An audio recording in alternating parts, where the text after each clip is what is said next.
In this video, all information conveyed visually is spoken by the presenters. Thus, this video's content is accessible for users who are blind or visually impaired.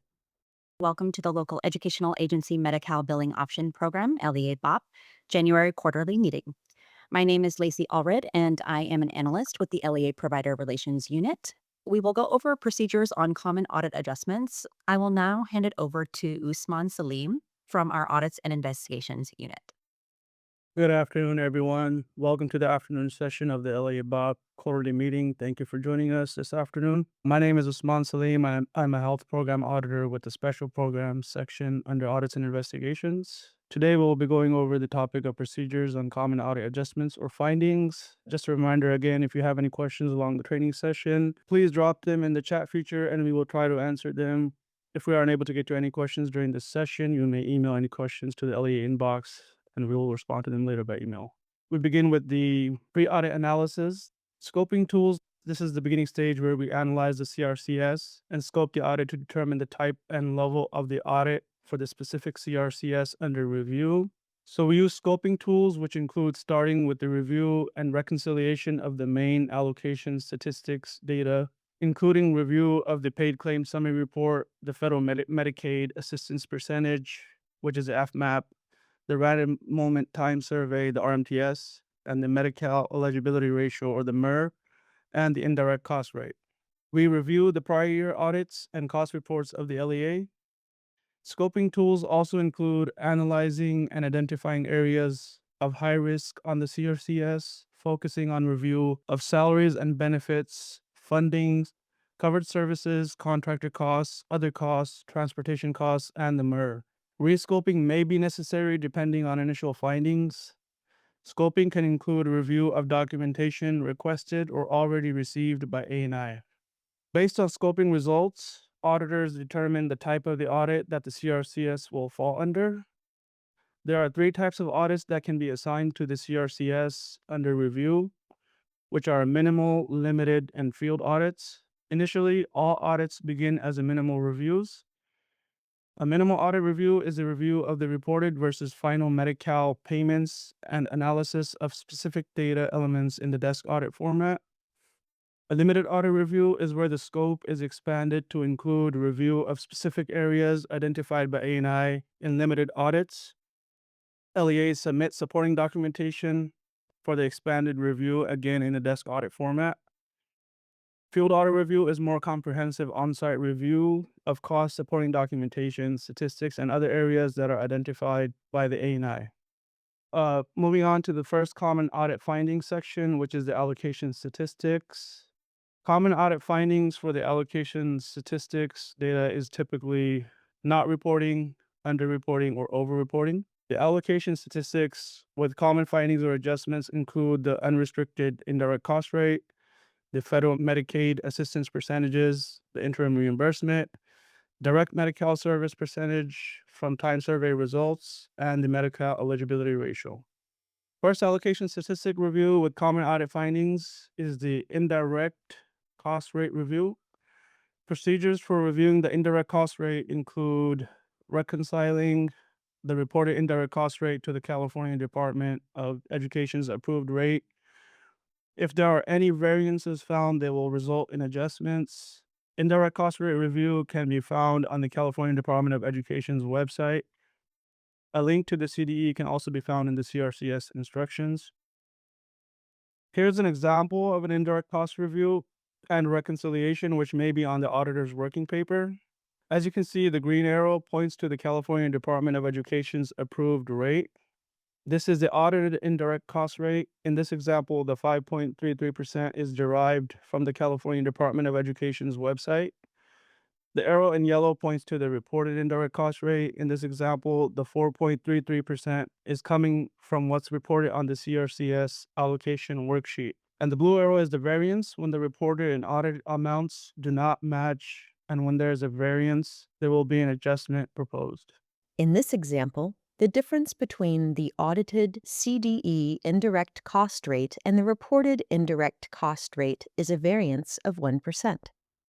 Thank you for your time. Now I would like to pass it over to my colleague Vera to cover the common audit findings related directly to the paid claim summary report. Thank you, Usman. Hello, everyone. My name is Vera Zrodnikova. I am a health program auditor for the special program section under the Audits and Investigation Division. Today, I will be covering two parts of the CRCS review, Federal Medicaid Assistance Percentage FMAP and interim reimbursement reviews. For FMAP reviews, the assigned auditor reconciles the reported FMAP to the paid claims summary report PCSR by FMAP for the period under review. Please note, since LEAs have 12 months to submit claims for services provided during the reported year, and CRCS submission is due on March 1st each year, there might be a variance in paid claims data.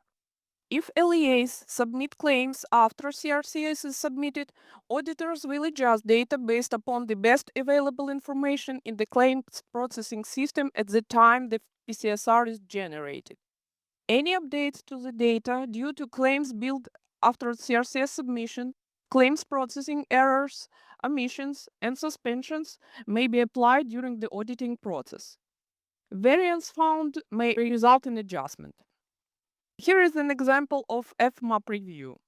The left column provides example FMAPs for the various time periods in different aid categories, such as Title 19 and Title 19 Enhanced. The green box points to the PCSR percentage. The middle column in yellow shows the reported in CRCS FMAP data. The last blue column represents the variance. In this example, reported FMAP data matches PCSR data without exceptions. As such, no adjustments will be proposed. For interim reimbursement review, the assigned auditor reconciles the reported interim reimbursement for LEA BOP services to the paid claims summary report. As I have mentioned earlier, if LEAs submit claims after CRCS is submitted, auditors will capture total interim reimbursement during the cost settlement and will adjust interim reimbursement to reflect the additional interim payments. Any variance found may result in adjustments. Here then another example from the auditor's review. And again, the middle yellow column represents CRCS data, whereas the first column with green box shows the PCSR data. And the last column in blue indicates the variance and the possible audit adjustments, if any. In this example, PCSR data provides a greater amount reimbursed than reported in the CRCS. In this example, the difference between the audited interim Medi-Cal reimbursement of $213,425 and the reported interim Medi-Cal reimbursement of $206,544 results in a variance of $6,881. The discrepancy of $6,881 will be proposed as an adjustment. If you have any questions, please submit them via chat during these sessions or anytime to the email address provided at the end of the presentations. Thanks everyone for joining us today, and I'm passing back to Usman. Thank you, Vera, for covering the common audit findings related directly to the paid claims summary report. Moving on, another allocation statistics data review that has common audit adjustments is the direct medical service percentage, or DMSP, from time survey results review. The audit procedures for the DMSP from the time survey results review includes reconciling the reported RMTS percentage with the RMTS percentage posted on the LEA website. Any variances found may result in proposed adjustments. Here's an example of the RMTS review reconciliation, which can be found on the auditor's working paper. The green arrow points to the audited RMTS, the 51.9 in this example, which comes from the LEA BOP website, and the yellow arrows points towards the reported RMTS of 0%, which comes from the CRCS allocation worksheet. In this example, you can see that LEA did not report any RMTS percentage, which resulted in a variance shown by the blue arrow. Variances will have adjustments proposed to reconcile to the RMTS from the LEA BOP website. The final allocation statistic review with common audit findings is the MER review. The audit procedures include reconciling the reported number of Medi-Cal enrolled students that are eligible for federal financial participation and the total number of students enrolled in the LEA to the supporting documentation. Remember, both the total student enrollment file and the Medi-Cal data match enrollment file must be maintained by the LEA for at least 3 years for audit or review purposes. Any variances will result in adjustments. Quick reminder, if assistance is needed with the MER allocation data and or the documentation, LEAs may reach out for guidance by filling out the technical assistance form located on the LEA website. And here's an example of the MER review and reconciliation table, which may be on the auditor's working paper. The green arrow points to the audited LEA's enrollment data from the LEA's supporting documentation. The N numerator is the number of Medicaid enrolled students in the LEA. In this example, the 458 Medicaid enrolled students coming from the provider's output data match file. And the D denominator is the total number of students enrolled in the LEA. In this example, the 3312 total students are enrolled coming from the provider's SIS or student information system file, which results in a 13.83% for the MER. The yellow arrow points to the reported number of Medicaid enrolled students and total students in the LEA coming from the CRCS allocation worksheet. In this example, the LEA did not report any amounts for the MER on the CRCS, which resulted in variance highlighted by the blue arrow. In this case, adjustments will be proposed for the MER variance. The MER variance amount is 13.83%. Worksheet B of the CRCS contains the salaries and benefits data, also has common audit findings. The salary and benefits data review audit procedures include reconciling the reported salaries and benefit expenditures and the federal revenues reported on the CRCS to the source documentation, including the trial balance or grouping schedule, also known as the bridging documents, and or the payroll. The review includes tracing practitioners reporting costs to practitioners listed on the LEA's Certified Participant Pool 1 Time Survey Participant List or the TSP list. Audit procedures may include review of practitioners on the bridging documents and on the production log to verify if all the practitioners reported on the CRCS had billed claims. Salaries and benefit audit procedures may also include sampling of practitioners' costs reported on the CRCS to verify that they had provided LEA BOP covered services with sufficient documentation. Common findings for salaries and benefits include variances between the reported salary and benefit expenditures for employees and the supporting documentation, like the bridging documents and the payroll records, etc. Variances coming from reconciliation or reported costs to supporting documentation may result in adjustments to agree with the provided records. Another common finding is when salary and benefit expenditures are reported for employees that are not on the Pool 1 TSP list. This can cause adjustments, eliminating costs for practitioners not on the Pool 1 TSP list. A third common finding for salary and benefits is when the LEA BOP covered service documentation could not be provided for employee practitioners reporting costs, in this case, the salary and benefit expenditures. This may result in adjustments, eliminating costs for practitioners that did not provide support for LEA BOP rendered covered services. Again, here's an example of salaries and benefits data review and reconciliation table that can be found on the auditor's working paper. The green arrow points to the audited LEA's bridging document data. In this example, the table contains salaries for 2 practitioner types, which is counselors and speech pathologists for quarters 1 of fiscal year 2021. The yellow arrow points to the reported salaries for the 2 practitioner types taken from worksheet B of the CRCS. In this example, the reported and audited salaries of the 2 practitioner types reconciled and did not have any variances. The blue arrow shows that there is no variance and there will be no adjustments proposed. Worksheet D of the CRCS, which contains the contractor costs and total hours, also has common audit findings or adjustments. The contractor costs and total hours review audit procedures include reconciling the reported contractor costs and total hours paid reported on the CRCS to source documentation such as the bridging document. Procedures may include reviewing copies of the contracts to verify the rates and hours limitations, sampling contractors' reporting costs on the CRCS to verify that they provided LEA BOP covered services by requesting service documentation, review of contractor costs as reported are reported accurately on the CRCS. The common audit findings for the contractor costs and total hours occurs when the LEA BOP covered services documentation could not be provided for the contractors reported on the CRCS. This results in an adjustment to eliminate the contractor costs and hours for contracted practitioners that did not have any supporting service documentation to verify the LEA BOP rendered covered services were provided and sufficiently documented as required by the program. Here's an example of the contractor cost review and reconciliation that may be found on the auditor's working paper. The green arrow points to the audited amounts. In this example, for the 3 practitioner types, the psychologist, speech language pathologist, and occupational therapist that are taken from the LEA's bridging documents.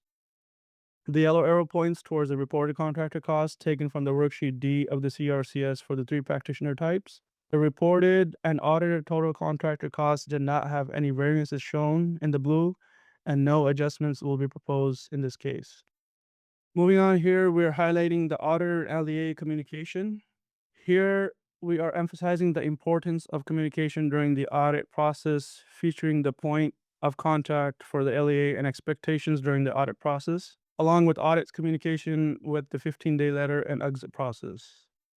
Communication during the audit process. The assigned auditor is the primary point of contact.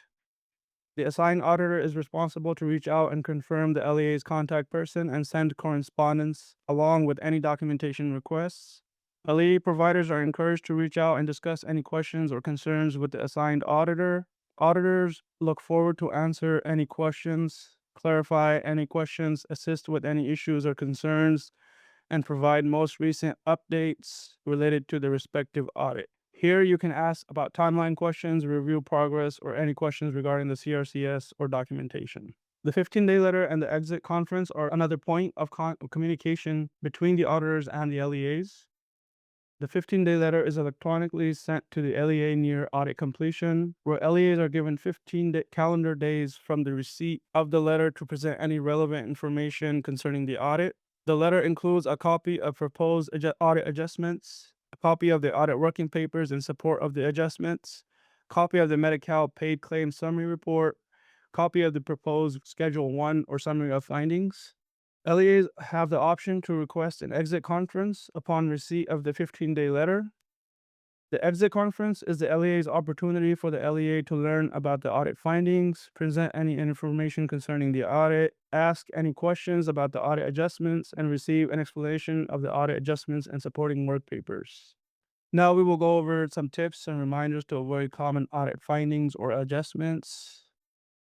The following are key points to help LEAs ensure that their CRCS has accurate data reported. First key point is to verify allocation statistics. Always double check and verify your LEA's allocation statistics are correctly reported on the CRCS. Beginning with the indirect cost rate. The indirect cost rate is available on the California Department of Education's website, and the link can also be found on the LEA's website. Check the FMAP percentages are reported correctly. The FMAPs and FMAP grouping reimbursement percentages report can be found on the LEA's website separated by fiscal year. Ensure to check direct medical service percentage from the time survey results is reported correctly on the CRCS. The RMTS percentage can also be found on the LEA website under RMTS. Verify the MER ratio is calculated and reported correctly on the CRCS. Remember to retain all documentation, the data match input and output files for 3 years for audit purposes. And if assistance is required, technical assistance is available and can be requested using the form from the LEA website. Second key point is supporting costs with required documentation. LEAs must be able to support costs with appropriate covered services documentation for audit and or review purposes. LEAs may refer to the LEA BOP provider manual located on the LEA website to ensure the LEAs are meeting all documentation requirements. Make sure all records are complete and accessible for audit purposes. Ensure to include costs only for employed practitioners listed on the Pool 1 TSP list. This is critical to avoid misreporting. The final key point is to communicate with the assigned auditor with any questions you may have anytime during the audit process. ANI is here to assist and guide LEAs through the review requirements to make sure the entire process is as smooth as possible. And please, again, drop any questions you have into the chat feature and we will try to answer them. And then again, if we don't get to your questions today, you can always email them to the LEA, either to the LEA audit questions inbox for any questions related to audits, or the LEA general inbox, which is the LEA@dacs.ca.gov inbox.